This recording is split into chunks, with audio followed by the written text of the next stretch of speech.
नमस्कार. माझ्या पुढच्या गोष्टीचं नाव आहे मन्याचं गिर्यारोहण.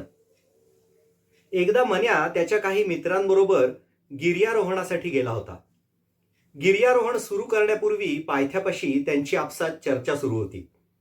एक जण म्हणाला, हा डोंगर सर करून जाणाऱ्या लोकांपैकी फारच थोडे जण खाली जिवंत परत येऊ शकले असं मी ऐकलंय. दुसरा म्हणाला, वरती डोंगरावर इतकं भयंकर वारं वाहतं आणि कडाक्याची थंडी असते की काही विचारायची सोय नाही. मित्रांपैकी एक जण तर डोंगर आयुष्यात पहिल्यांदाच चढणार होता. त्याला अनेक शंका कुशंका होत्या. उंचच उंच डोंगर, घनदाट जंगलातून जाणारी निमुळती निसरडी पायवाट, अवघड अशी चढण आणि जंगलातला हिंस्त्र प्राण्यांचा वावर वगैरे ऐकून सगळेच जण जरा धास्तावले होते. परंतु त्या डोंगरावर वरती एक महादेवाचं सुंदरसं मंदिर होतं आणि त्या महादेवाच्या दर्शनाच्या ओढीपायी सगळे एकत्र आले होते. मन्याच्या मित्रांमध्ये काही मित्र असे होते जे त्या डोंगरावर आधी गेले होते, पण अर्ध्यातून धीर सोडून तेव्हा माघारी फिरले होते. नव्या जोमाने त्यांनी ह्यावेळेस काहीही झालं तरी डोंगर चढून जायचंच असा संकल्प सोडला होता. त्यांनी इतरांना जरा धीर दिला. डोंगर चढून जाणारे इतर काही शिवभक्तही आजूबाजूला घोळक्या घोळक्याने दिसत होते. एकमेकांना प्रोत्साहन देत डोंगर चढत होते. जरा जीवात जीव आल्यावर मन्या आणि त्याच्या सगळ्याच मित्रांनी महादेवाचं नाव घेत डोंगर चढत जायचं ठरवलं आणि शंभो शंभो हर हर महादेव जयघोष करत डोंगर चढायला सुरुवात केली. कुणी मनाने स्वतः महादेवाला अर्पण केलं, कुणी डोंगर चढून गेल्यावर दानपेटीत काही देणगी देण्याचं मनोमन ठरवलं, कुणी वर मंदिरात जाऊन देवाकडे काहीतरी मागणार होतं. अशी अनेक मनं आपापल्या शरीराचा भार पेलत डोंगर चढू लागली. ह्या प्रवासात काही मित्रांची चुकामुक झाली.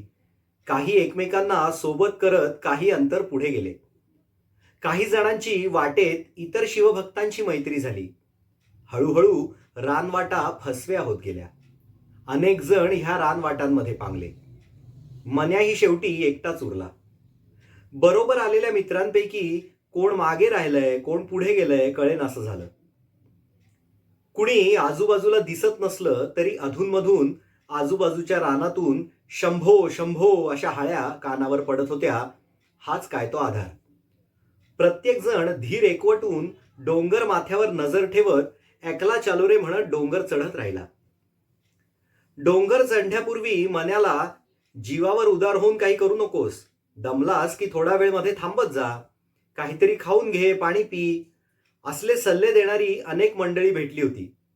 त्यांचे हे सगळे सल्ले लक्षात घेऊन मन्या जेव्हा खूपच थकला तेव्हा वाटेत तो थोडा वेळ विश्रांतीसाठी थांबला.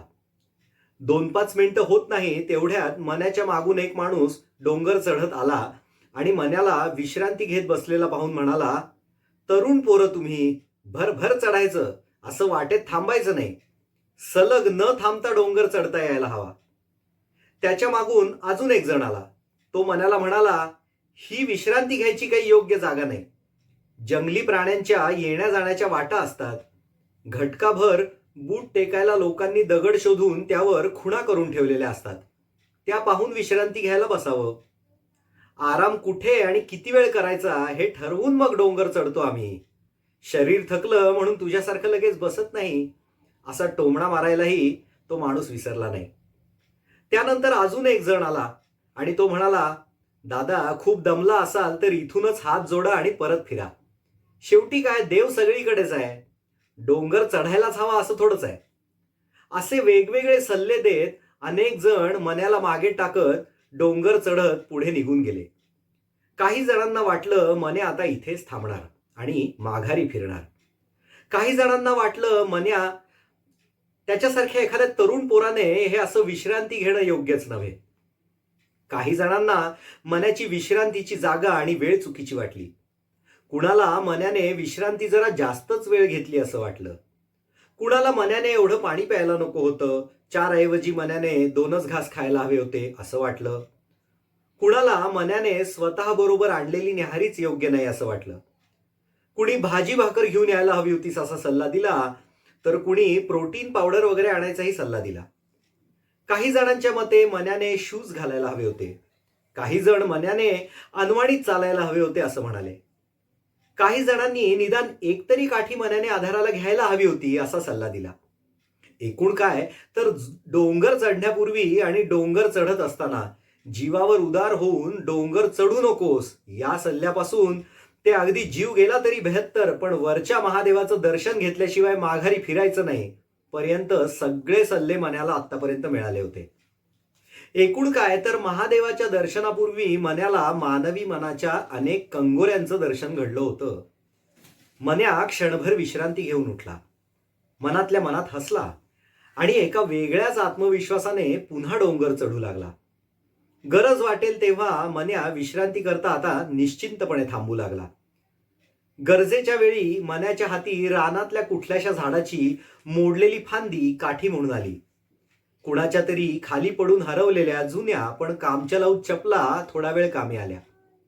स्वतः जवळची शिदोरी संपली तेव्हा मन्याला डोंगरावरून परतणाऱ्या काही भक्तांनी स्वतः जवळचा काही प्रसाद देऊ केला.